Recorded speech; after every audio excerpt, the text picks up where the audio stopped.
जब जब इस धरती पर पाप असहनीय हो जाता है, तब तब देवी देवता के अवतार के रूप में कोई महाशक्ति इस धरती पर अवतार लेकर उस पाप का नाश करती है। शक्ति से सृजन होता है और शक्ति से ही विध्वंस।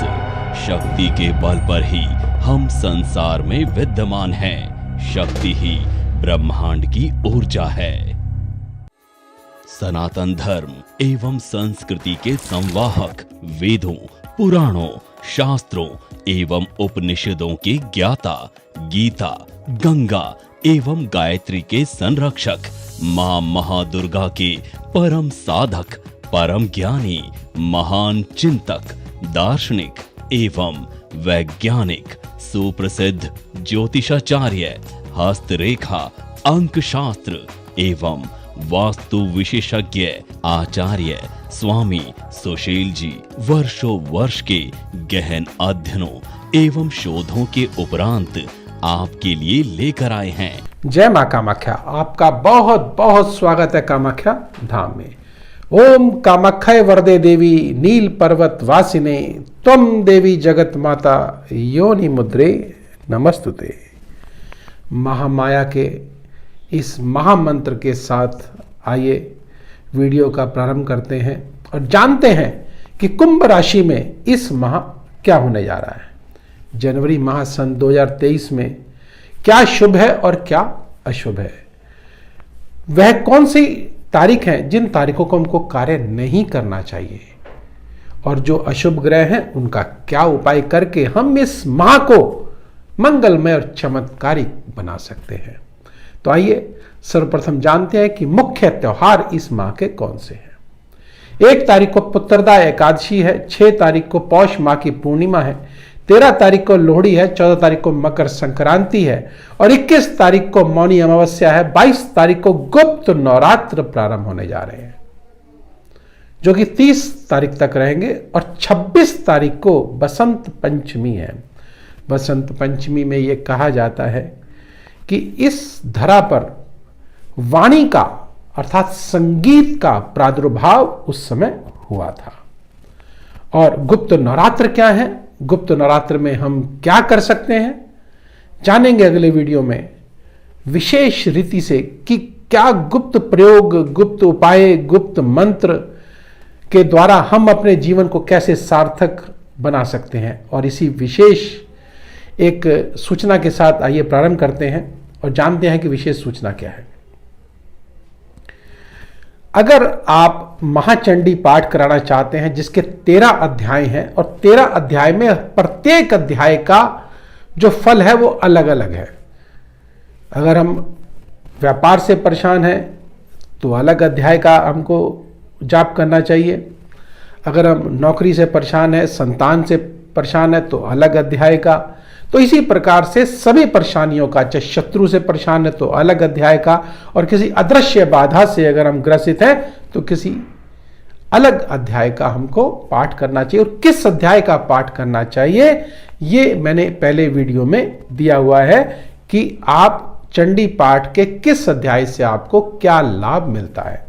अगर आप मेरा वीडियो देखते रहेंगे, लाइक करेंगे, सब्सक्राइब करेंगे, बेल बटन को दबाएंगे तो इस प्रकार की विशेष महत्वपूर्ण जानकारियां, चमत्कारिक जानकारियां आपको समय समय पर मिलती रहेंगी जो कि मां कामाख्या से या मां सुशील गुरुजी की मदद से मुझे वह खुशी मिली है जिसकी मैंने कभी भी उम्मीद नहीं की थी। मेरा जो कार्य था, मेरे बॉयफ्रेंड के साथ मेरी शादी होने के लिए फैमिली वाले एग्री नहीं हो रहे थे, जिसके लिए कहाँ नहीं भटके, लेकिन हमेशा सब जगह से निराशा ही हाथ मिली।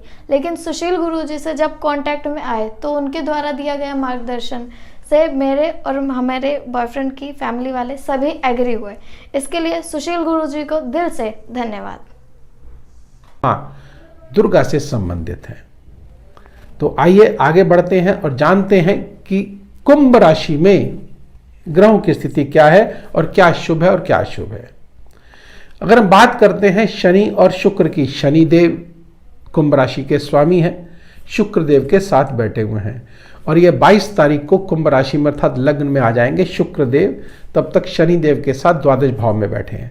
लग्नेश का द्वादश भाव में बैठना वैसे भी शुभ नहीं होता, लेकिन लग्नेश है, ज़्यादा नहीं तो कम आपको लाभ अवश्य देंगे, नुकसान नहीं होगा शनि देव से।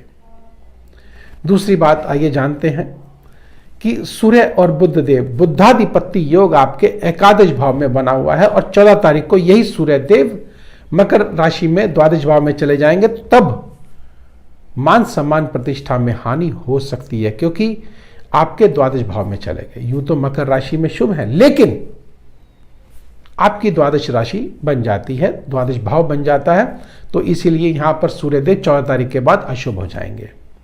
उससे पहले बुद्धाधिपत्य योग है और आय के भाव पर है, अर्थात निश्चित आय में वृद्धि होगी, बुद्धि का विकास होगा, सफलता मिलेगी आपको।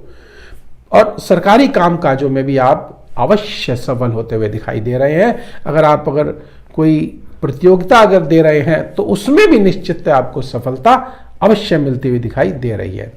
बात करते हैं केतु देव की, जो कि भाग्य स्थान पर बैठे हैं, भाग्य में अचानक वृद्धि करेंगे। राहु देव तृतीय भाव पर बैठे हैं, पराक्रम के भाव पर बैठे हुए हैं और भाग्य स्थान को देख रहे हैं।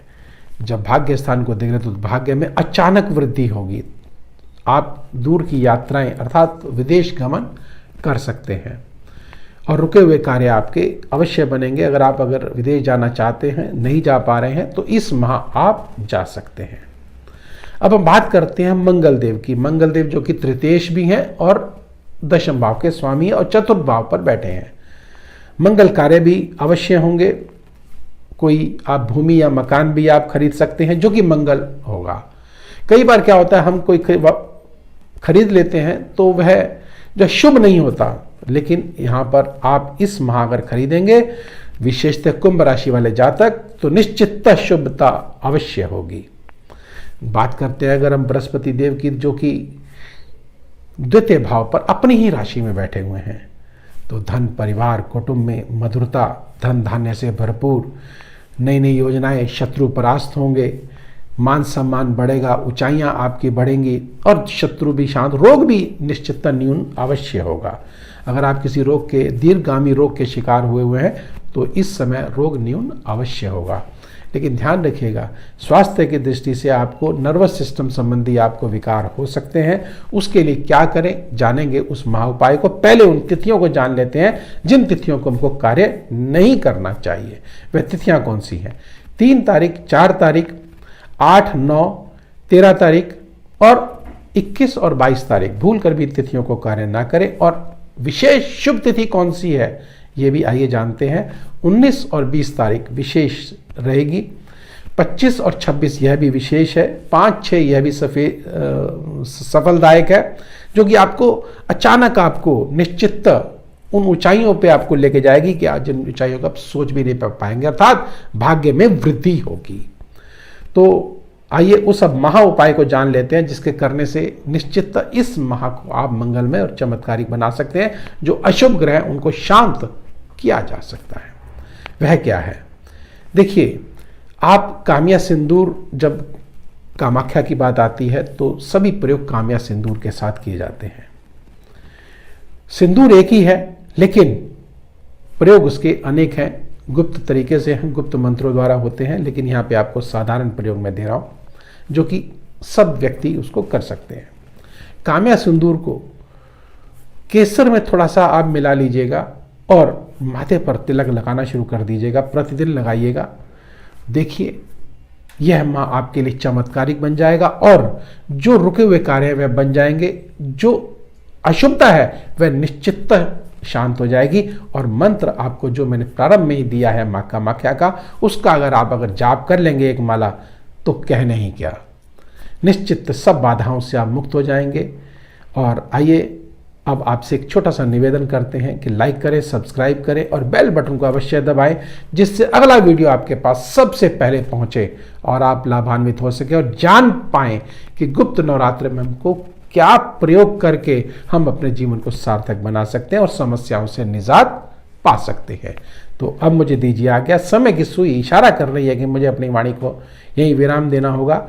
और जो जातक पहले से ही चैनल में जुड़े हुए हैं उनका बहुत बहुत धन्यवाद। माँ कामाख्या उनकी मनोकामना पूर्ण करे, और जो नए जुड़े हैं उनकी भी मनोकामना अवश्य पूर्ण करे। और लाइक जरूर करें, सब्सक्राइब करें और बेल बटन को अवश्य दबाएं। तो अब मुझे दीजिए आज्ञा। जय माँ कामाख्या।